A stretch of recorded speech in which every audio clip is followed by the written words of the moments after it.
Assalamualaikum warahmatullahi wabarakatuh. Selamat pagi anak-anak. Waalaikumsalam. Selamat pagi, Bu. Gimana kabarnya hari ini? Semoga semuanya tetap baik ya. Baik, Bu. Alhamdulillah baik, Bu. Baik, terima kasih anak-anak. Sebelum memulai pembelajaran hari ini, marilah kita berdoa. Berdoa menurut agama dan kepercayaan masing-masing. Berdoa dimulai. Berdoa cukup. Sebelum mulai pembelajaran hari ini, Ibu akan mempresensi terlebih dahulu. Hari ini apakah ada yang tidak berangkat? Hadir semua, Bu. Hadir semua, Bu. Baik, kalau hadir semua, sekarang kita akan melanjutkan pembelajaran di minggu lalu. Minggu lalu kita setelah mempelajari apa itu mitigasi bencana dan juga karakteristik bencana alam. Selanjutnya yaitu akan mempelajari siklus penanggulangan bencana. Nah, di sini anak-anak akan saya tugaskan untuk berdiskusi secara berkelompok. Jadi ini ada 6 materi diskusi. Nanti tiap anak akan mempresentasikan hasil diskusinya mengenai yang pertama pengertian bencana alam, penanggulangan bencana, lalu yang kedua tujuan penanggulangan bencana, yang ketiga ada prinsip penanggulangan bencana, lalu yang keempat ada langkah penanggulangan bencana, yang kelima ada penanggulangan bencana alam itu bagaimana caranya, dan yang terakhir ada penanggulangan bencana alam melalui kearifan lokal. Saya, Bu. Saya mengerjakan, kami mengerjakan di laptop ya, Bu. Nanti Baik, boleh. silahkan nanti mempresentasikannya juga langsung dibaca aja dari laptopnya. Oh ya, terima kasih, Bu. Terima kasih. Baik anak-anak, waktu diskusinya selama 30 menit ya. Baik, Bu.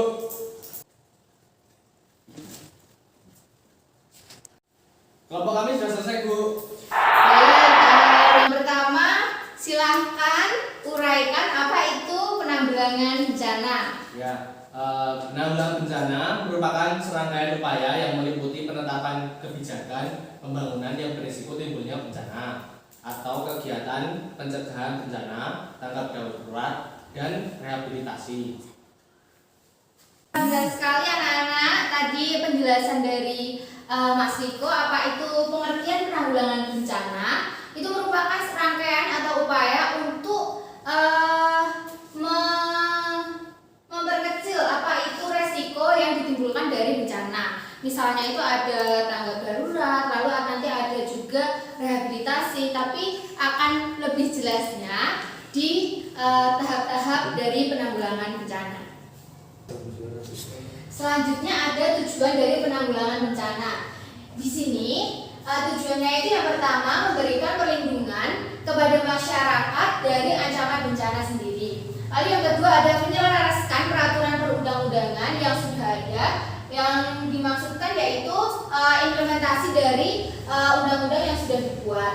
Yang ketiga ada menjamin terselenggaranya penanggulangan bencana secara terencana, terpadu, terkoordinasi, dan menyeluruh. Yang keempat ada menghargai budaya lokal.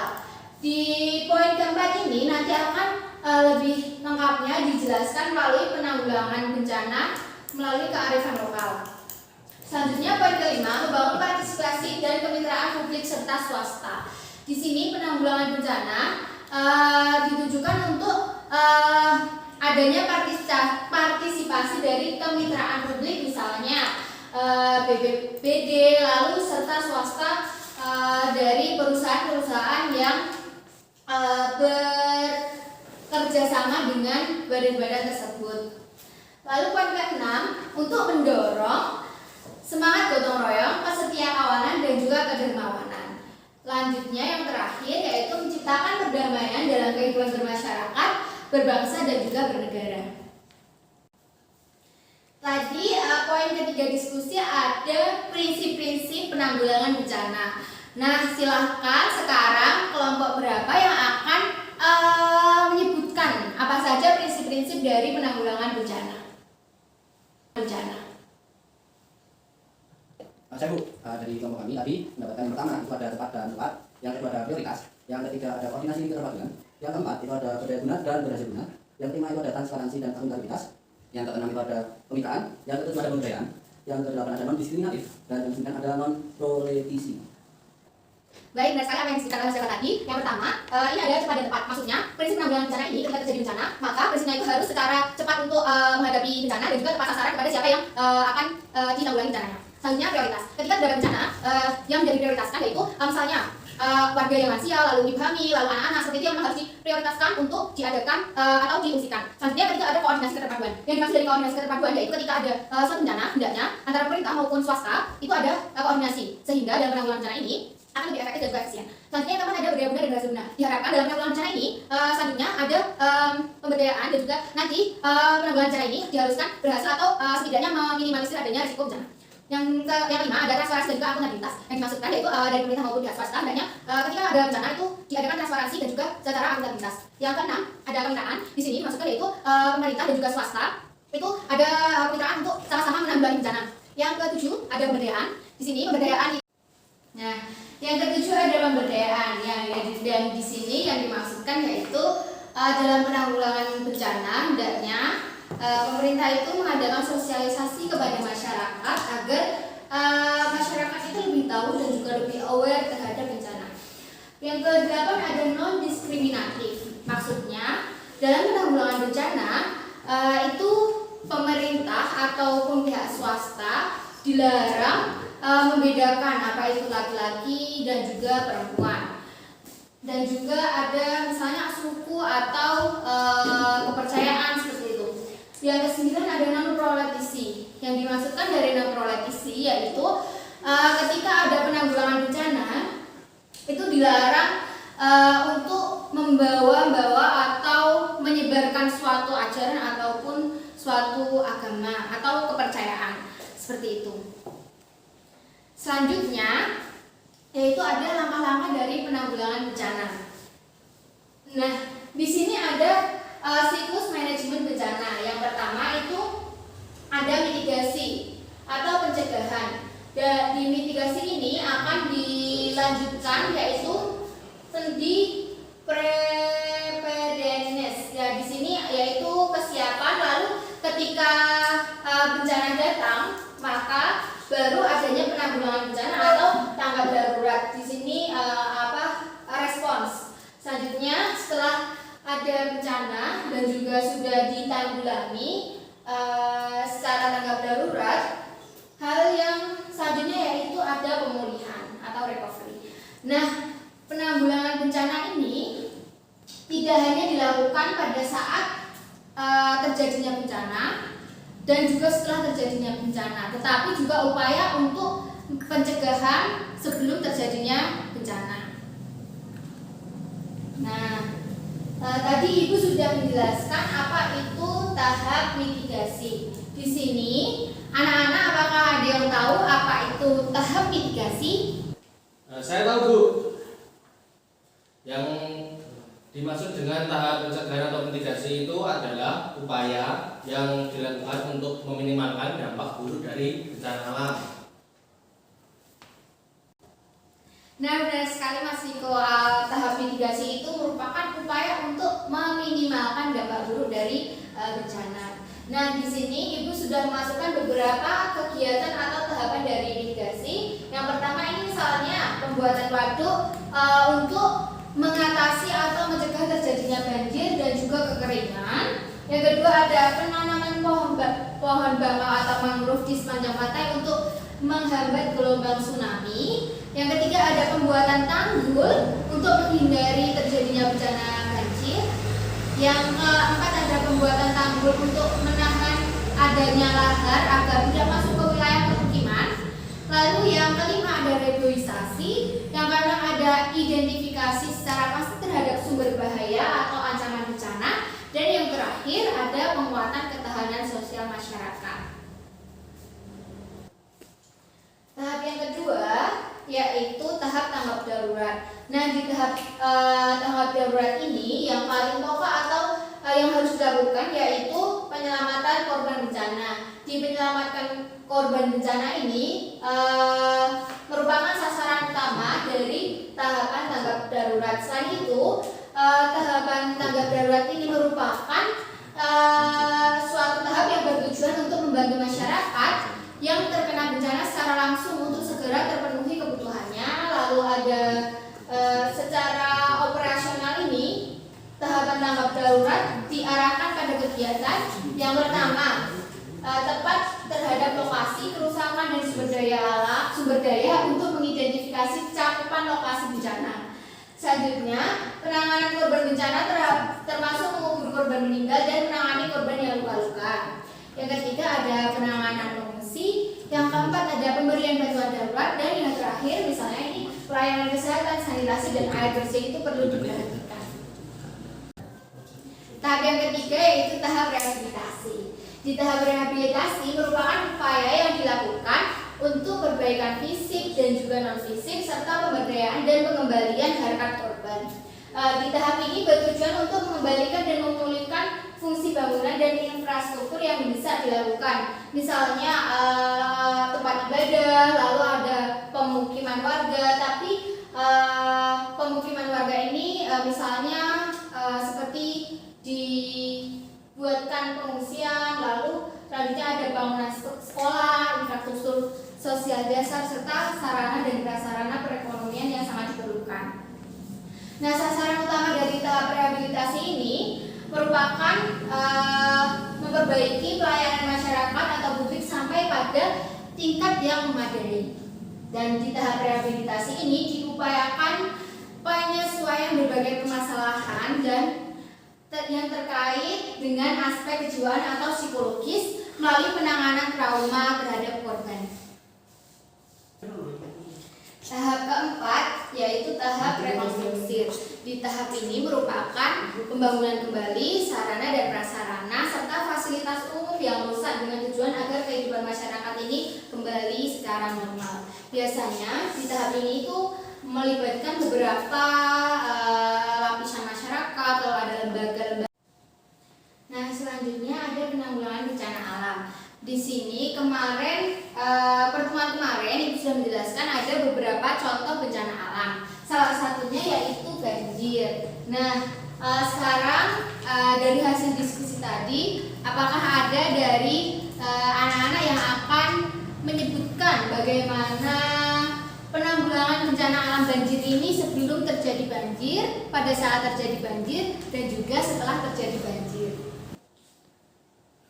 Saya Bu, sebelum kejadian banjir itu yang dapat dilakukan yaitu membersihkan saluran air dari sampah yang dapat menyumbat air sehingga menyebabkan terjadinya banjir. Yang kedua yaitu mengarus sungai untuk menambah daya tampung air. Yang ketiga membangun rute-rute drainase alternatif sehingga dapat mencegah beban yang berlebihan terhadap sungai. Yang selanjutnya yaitu tidak mendirikan bangunan pada area yang menjadi daerah penyerapan air atau daerah tangkapan hujan. Yang selanjutnya yaitu tidak menebangi pohon-pohon di hutan secara berlebihan tanpa memperhatikan keberlangsungan dan kelestarian alam. Yang selanjutnya yaitu membuat tembok-tembok penahan atau tanggul-tanggul di sepanjang sungai. Seperti itu. Ya, selanjutnya pada saat kejadian banjir apa yang harus dilakukan? Saya Bu, pada saat kejadian banjir itu mengerahkan tim penyelamat beserta bahan dan peralatan pendukung seperti perahu karet, kemudian yang lainnya untuk membantu korban-korban. Kemudian membawa korban ke tempat yang lebih aman. Ya, selanjutnya itu memantau perkembangan keadaan banjir itu apakah semakin memburuk atau semakin berkurang. Ya, baik. Yang terakhir, apa yang harus dilakukan pasca kejadian banjir? Oke, saya Bu. Ya. Pasca kejadian banjir yang dapat dilakukan yaitu memberikan pertolongan medis bagi yang memerlukan. Yang selanjutnya itu memberikan bantuan obat-obatan dan makanan serta bantuan lainnya. Yang selanjutnya itu memberikan memperbaiki sarana dan prasarana yang rusak karena banjir dan membersihkan sarana dan prasarana yang kotor yang diakibatkan oleh banjir.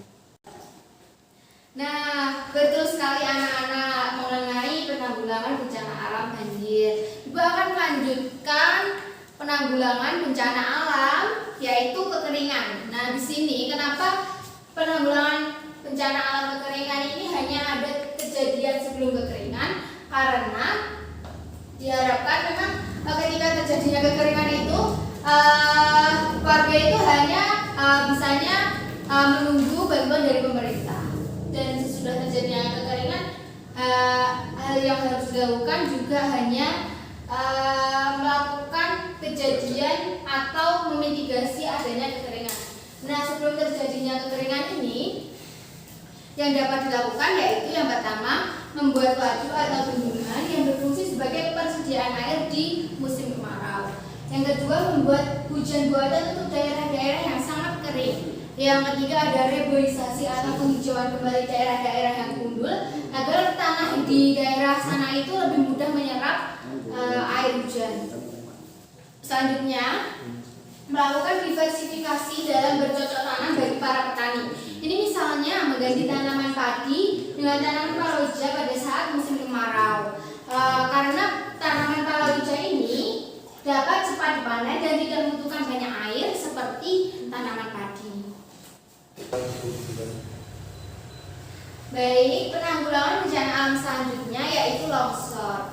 Nah, sebelum terjadinya longsor, ini yang pertama, melarang pembangunan rumah pada lokasi-lokasi yang rawan longsor atau di pinggir-pinggir tebing seperti itu, terutama pada kaki lereng atau kaki bukit. Selanjutnya, memperkuat stabilitas tanah dengan menanam pohon-pohon yang dapat mengikat tanah secara kuat. Nah, pasca kejadian longsor ini, yang pertama, mengerahkan tim dan masyarakat untuk bersama-sama memberikan pertolongan jikalau ada warga yang masih bisa diselamatkan. Yang kedua, ada mengumpulkan informasi dari warga tentang lokasi rumah yang terkena longsor, jumlah rumah, dan juga jumlah anggota keluarga yang ada di dalam rumah. Yang ketiga, ada memberikan pertolongan medis bagi warga yang masih hidup ketika terkena longsor. Bencana alam selanjutnya yang perlu ditanggulangi yaitu adanya tsunami. Nah, sebelum terjadinya tsunami, yang dapat kita lakukan yaitu memasang peralatan sistem peringatan dini di wilayah-wilayah yang berpotensi tsunami. Yang kedua, melakukan pemetaan tingkat kerawanan bencana tsunami dan mensosialisasikan kepada masyarakat. Di saat terjadinya tsunami, yang harus kita lakukan yaitu memberikan tanda peringatan dan informasi untuk memandu penduduk ini mencapai ke tempat yang aman. Lalu mengerahkan tim penyelamat beserta peralatan pendukung untuk membantu penduduk mencapai tempat evakuasi. Selanjutnya, memantau perkembangan keadaan untuk menentukan langkah-langkah berikutnya. Dan di pasca kejadian tsunami ini, yang harus kita lakukan yaitu mencari korban untuk dievakuasi ke tempat yang aman. Selanjutnya, memberikan pertolongan bagi korban bencana tsunami, lalu menyiapkan tenda-tenda darurat untuk menampung korban-korban tsunami. Selanjutnya, memberikan bantuan seperti makanan, obat-obatan, dan juga penyiapan misalnya tenaga medis. Penanggulangan bencana selanjutnya yaitu penanggulangan bencana alam gunung api. Sebelum terjadinya letusan gunung api, apa sih yang harus kita lakukan? Yang pertama, melakukan pemantauan dan juga pengamanan kegiatan terhadap gunung api yang masih aktif. Misalnya yang ada di daerah kita seperti Gunung Merapi. Yang kedua, pembuatan dan penyediaan peta rawan bencana dan juga zona resiko bencana gunung api yang didukung dengan peta geologi gunung api. Nah, ketika terjadi letusan, hal yang harus kita lakukan yang pertama, membentuk tim gerak cepat penanggulangan bencana. Yang kedua, meningkatkan pemantauan, pengamatan, dan pelaporan tingkat kegiatan menurut alur penanggulangan bencana sesuai dengan kebutuhannya. Nah, yang terakhir yang harus kita lakukan pasca kejadian letusan gunung api ini, menginventarisir data mencakup sebaran dan kolom hasil letusan. Yang kedua, mengidentifikasi daerah yang terancam dan terkena bencana. Yang ketiga, memberikan saran penanggulangan bahaya. Selanjutnya, bencana yang selanjutnya itu ada bencana gempa bumi. Nah, di Indonesia ini, bencana gempa bumi ini sering terjadi karena Indonesia merupakan wilayah yang berada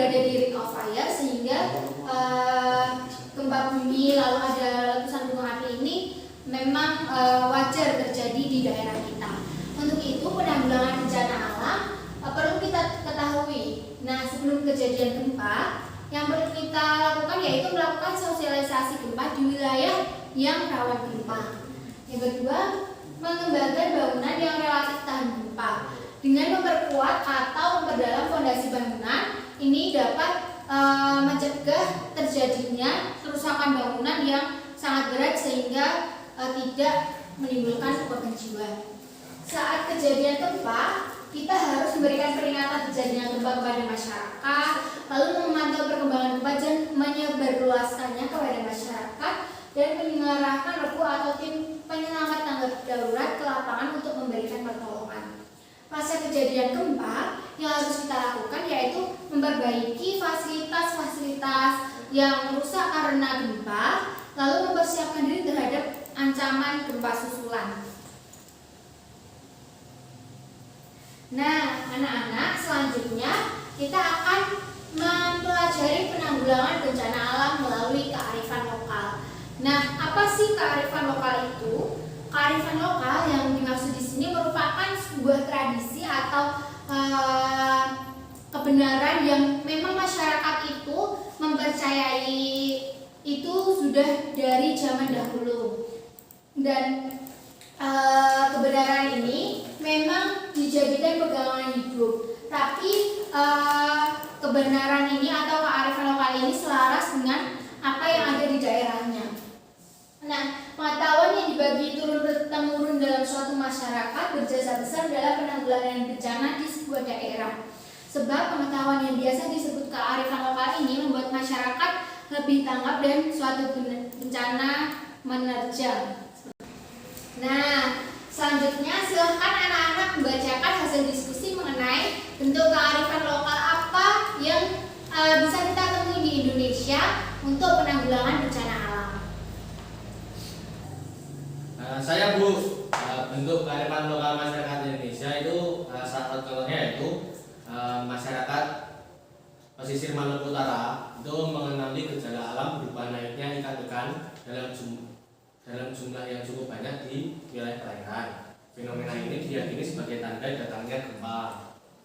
Nah, kemudian ada satu lagi Bu, dari kami itu masyarakat Dayak itu meyakini munculnya binatang-binatang tertentu secara periode merupakan pertanda air pasang maupun surut. Nah, benar sekali dua contoh yang sudah disebutkan tadi. Ibu hanya ingin menambahkan ada dua lagi. Yang pertama, masyarakat di sekitar Merapi mengenal tanda gunung itu akan meletus ketika ada hewan-hewan yang ada di sekitar itu turun ke pemukiman warga. Selanjutnya, ada banyak kearifan lokal yang dimiliki masyarakat di wilayah lain. Kearifan lokal ini digunakan untuk menghadapi bencana dan secara tidak langsung untuk mendeteksi terjadinya bencana. Nah, yang terakhir mari kita menarik kesimpulan secara bersama. Ibu akan menunjuk salah satu dari kalian untuk memberi kesimpulan dari pembelajaran hari ini. Nah, sekarang Mas Viko berikan kesimpulan apa yang tadi dipelajari mengenai prinsip penanggulangan bencana. Di sini saya ingin menjelaskan yang tentang prinsip-prinsip tadi. Itu ada yang pertama cepat dan tepat, yang kedua itu ada prioritas, yang ketiga ada koordinasi keterpaduan, lalu yang keempat ada berdaya guna dan berhasil guna, yang kelima yaitu transparansi dan akuntabilitas, yang keenam yaitu ada kemitraan, yang ketujuh pemberdayaan, yang kedelapan yaitu non diskriminatif, dan yang kesembilan atau yang terakhir itu adalah non proletisi. Seperti itu. Nah, betul sekali. Tadi ada 9 prinsip. Harus diingat ya anak-anak.